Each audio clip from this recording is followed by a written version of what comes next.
Welcome to Nasdaq Trade Talks. I'm Jill Malandrino, global markets reporter at Nasdaq. What happens if I miss the tax deadline? Joining us to discuss for Financial Literacy Month, we have Mark Steber, Chief Tax Information Officer at Jackson Hewitt. We're going to learn about what IRS penalties are for paying late and preparing for the next tax season. Mark, it's great to have you with us. Welcome to Trade Talks. Good to be here. Even with this delicate topic, it's still very important. Yes. So what do you do if you miss the tax deadline? Well, you need to handle it as soon as is possible is what I always tell taxpayers. It's not something that once I missed it, I'll just wait and worry about it this summer. That's a really bad approach because the penalties, and we'll talk about some of those in a moment, they can tend to add up. They tend to have more than one. They also have interest and they compound daily, simply meaning the more of them you have and the longer you wait, the bigger it gets. So it's in your best interest once you've missed this deadline and you're in violation of either late filing or late payment or underpayment, that you get to a tax pro as soon as possible, because the sooner you start, the sooner you chop off. And then also you have other options, which we'll talk about in a moment, in the way of forgiveness or some other programs that are available. So it's in your best interest to do it sooner rather than later. Is there a difference between failure to file and failure to pay in terms of penalties? There absolutely is. And that's a real trick that many people don't realize, that if you're approaching the tax deadline, any year except this year, we've already missed it. You really have two principal penalties, kind of three. The first penalty is the failure to file. You didn't get on the record by the deadline that you were supposed to by midnight with either a tax return or an extension. And that penalty can be upwards of 25%.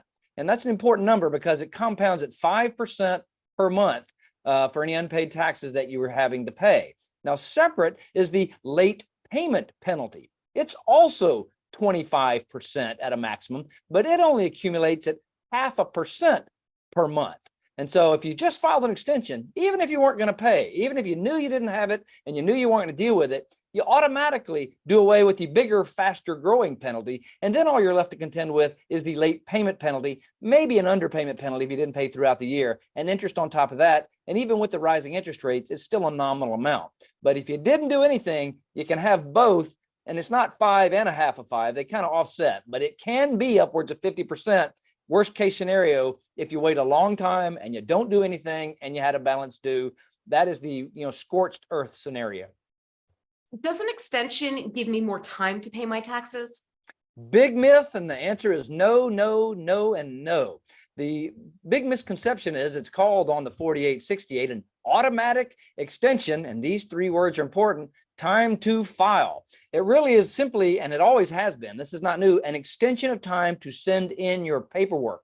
It does stop the failure to file penalty if you file it, but it does not in any way give you more time to arrange for payment or pay your taxes or push that can down the road on monies you owe. The IRS, they want their money by the deadline, or at least the majority of it. And if you don't do that, it's a pretty easy catch to say you were underpaid, you were late paid, automatically comes the notice in a few short weeks.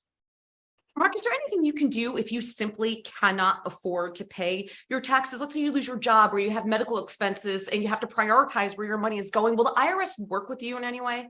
Absolutely. For many years, especially during the pandemic and even more recently with the difficult economy, the IRS is not the subject of all this, big bad, attitude that you see in some of the sitcoms. Many of the IRS people are long-term government workers. They are trying to help. And I'll simply say there's a variety of programs, some available before the deadline, like an automatic installment arrangement that you can get on to pay your taxes over time. Once you've missed that, it's not so automatic. You have to request permission. But separate and apart from that, there are hardship exemptions. There's an automatic first-time abatement if you've been in pretty good stead for 3 years and have not had this before and you meet a few other qualifying criteria. You can do that to waiver a bunch of these penalties. And just the automatic hardship discussion that you can have with the IRS. Now, they do require good facts, good circumstances, not dog ate my homework. But if you're in financial difficulties, if you've had a death, an illness, displacement, all of those qualify for the hardship consideration. And then it's up to the IRS to take the facts and circumstances.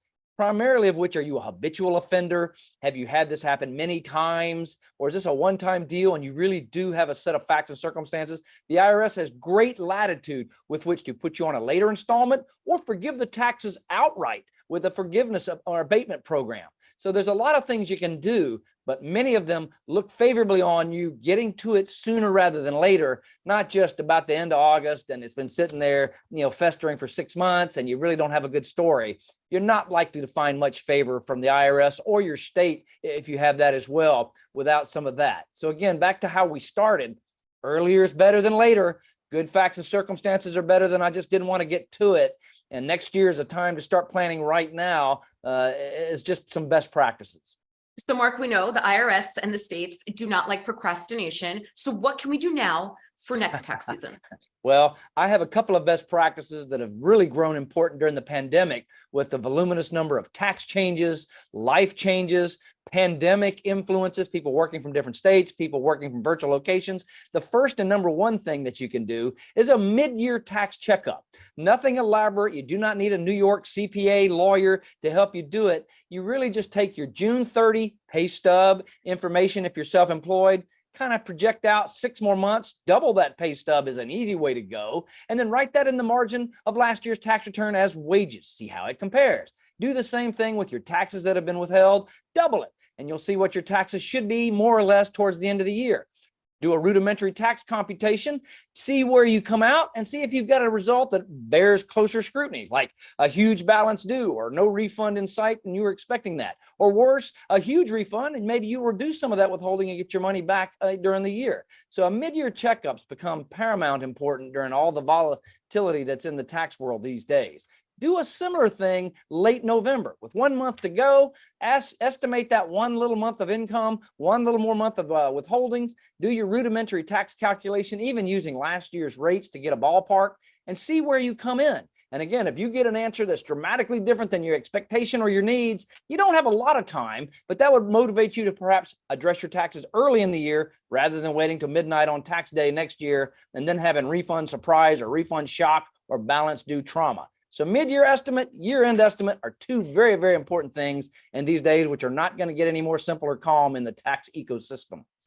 That's one thing that's guaranteed for sure, isn't it, Mark? Appreciate the insight. Thanks for joining us on Trade Talks. I'm Jill Malandrino, Global Markets Reporter at Nasdaq. Have a great day.